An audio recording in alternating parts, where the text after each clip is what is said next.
بسم اللہ الرحمن الرحیم۔ مسجد تعمیر کرنا انبیاء کرام علیہم السلام کی سنت ہے۔ ابن ماجہ کی 736 نمبر حدیث مبارکہ ہے۔ امام البانی رحمۃ اللہ علیہ نے صحیح کہا ہے۔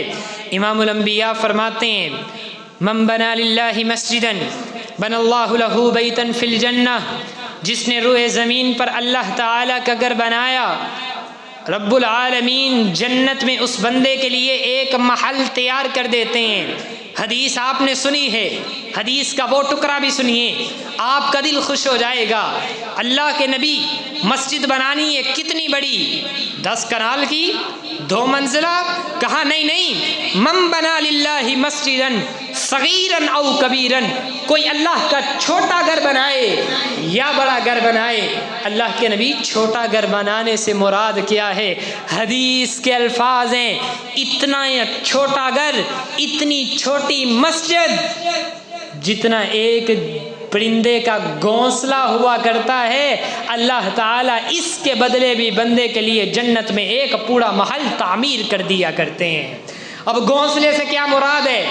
آپ پوری مسجد نہیں بنا سکتے، مسجد کے اندر لا کے مصلی تو بچھا سکتے ہیں، مسجد کے اندر آ کے ایک صف تو بچھا سکتے ہیں، جو نماز پڑھتا ہے اسے مصلی تو لے کر دے سکتے ہیں۔ اپنے گھر کے اندر مسجد کے لیے ایک مصلی کی جگہ مختص تو کر سکتے ہیں، کرنا آپ کا کام ہے۔ اللہ تعالیٰ آپ کے نامہ اعمال میں ثواب تو لکھیں گے، کل قیامت والے دن جنت میں ایک محل بھی عطا کر دیں گے۔ موضع صوت فی الجنہ، جنت میں ایک کوڑے جتنی جگہ مل جانا، امام الانبیاء نے فرمایا دنیا اور دنیا کائنات کی تمام چیزوں سے بہتر ہے۔ تو جس نے جنت کے اندر ایک پورا محل ہی خرید لیا، ایک پوری عمارت ہی بنا لی، اس کی کیا ہی بات ہے۔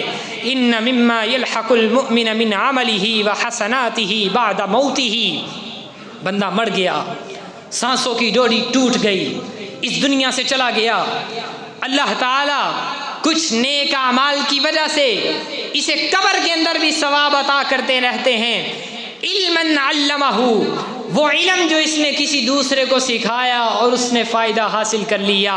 ونشرہ، اس کی وجہ سے علم پھیلا، خود قرآن نہیں پڑھا کسی کو قرآن لے کر دے دیتا ہے، خود حدیث نہیں پڑھی مدرسے کے طلباء کو احادیث لے کر دے دیتا ہے، خود تو کتاب نہیں لکھ سکتا، کوئی عالم دین لکھنا چاہتا ہے اس کو پبلش کروا دیتا ہے، اس کو وہ کتاب مکمل طور پہ تیار کروا دیتا ہے۔ وَوَلَدًا صَالِحًا تَرَكَهُ، جو بندہ ایک نیک بچہ تیار کرتا ہے، صالح اولاد چھوڑ کے جاتا ہے، اور ایسا مصحف، ایسا قرآن جس سے وہ خود پڑھا کرتا تھا وہ اپنی اولاد کو دے کر چلا گیا، وہ اولاد قرآن پڑھتی رہتی ہے، یا اس نے جو قرآن مدرسے کے طالب علم کو لے کر دیا وہ پڑھتا رہتا ہے، خود فوت ہو گیا، اللہ تعالیٰ تمام نیکیاں اس بندے کے بھی نامہ اعمال میں لکھتے رہا کرتے ہیں۔ حدیث کے اگلے الفاظ ہیں او مسجدن بناہ، یا اگر کوئی بندہ مسجد بنا دیتا ہے، پھر وہی بات کروں گا، مسجد میں لا کر ایک مصلی بچھا دیتا ہے، جب تک قیامت آ نہیں جاتی اس جگہ پر لوگ نماز پڑھتے رہیں گے، ہر نماز کے بدلے اس بندے کو نیکی عطا کی جائے گی۔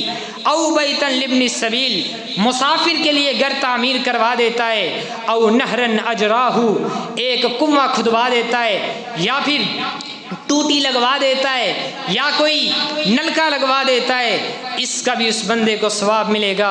او صدقۃ اخرجہا من مالہ فی صحتہ وحیاتہ، بندہ صحت مند ہے، زندہ ہے، اپنے پیسوں میں سے خرچ کر کے گیا، اپنے ہاتھوں سے مسجد پر لگا کے گیا، اس صدقے کا اللہ تعالیٰ بندے کو جتنا اجر و ثواب عطا کرتے ہیں کسی اور چیز کا اتنا اجر و ثواب نہیں ملتا۔ ہمارے ہاں کیا ہوتا ہے، مال کمائی جا رہا ہے، کاروبار کی جا رہا ہے، مرنے سے پہلے وصیت کرتا ہے میرے بیٹے اتنے پیسے فلاں مسجد میں دے دینا، اتنے پیسے فلاں بندے کو دے دینا، مر گیا، قبر کے اندر چلا گیا، اولاد کو توفیق ہی نہیں ہوئی کہ باپ کی وصیت پر بھی عمل کرنا ہے، یہ نیک عمل کر ہی نہیں سکا۔ میرے بھائی آج آپ کے پاس مہلت ہے، آج آج اگر سانس موجود ہیں صحت مندی کی حالت کے اندر مساجد پر لگا جائیں، مدارس پر لگا جائیں، ان گڑوں کو آباد کر دیں۔ میرے محبوب پیغمبر نے فرمایا تھا بندہ ایک کھجور، کتنی کھجوریں جی؟ ایک کھجور ملتی ہے 1000 روپے کی، 2000 روپے کی؟ نہیں، ہمارے ہاں کوئی اہمیت ہی نہیں۔ اللہ کے رستے کے اندر خرچ کرتا ہے، اللہ تعالیٰ اپنے بندے کی نیکی کی پرورش کرتے ہیں۔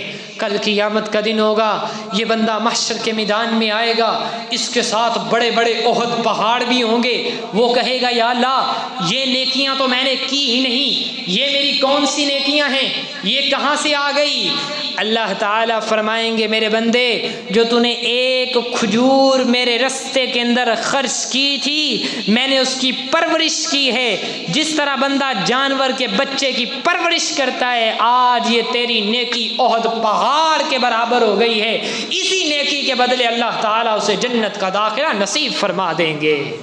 خرچ کریے، وگرنہ جب اسرائیل ملک الموت آئے گا، شکنجہ کسے گا، قرآن کہتا ہے پھر بندہ پکار پکار کر کہے گا فَأَصَدَّقَ وَأَكُن مِّنَ الصَّالِحِينَ۔ ایک لمحہ، ایک مہلت، ایک منٹ مجھے دے دیا جائے اور اس کی سب سے پہلی خواہش یہ ہوگی کہ میں صدقہ کروں، میں اپنے مال میں سے اللہ کے رستے کے اندر لگا سکوں۔ یہ نہیں کہا کہ میں نماز پڑھ لوں، بندے کے اختیار میں ہے کہ وہ اپنے مال کو فوراً صدقہ کرے۔ وہ کہے گا یا اللہ مجھے صدقہ دینے کی تو مہلت دے دے۔ پھر اعلان ہوگا جب ہمارا مقررہ وقت آ جایا کرتا ہے، پھر کسی ایک بندے کو ایک سیکنڈ کا بھی وقت نہیں دیا جاتا۔ مساجد تعمیر کریں، مساجد کو آباد کریں، مساجد سے دل لگائیے، دعا کریں اللہ رب العالمین ہمیں دل لگانے کی توفیق عطا فرمائے۔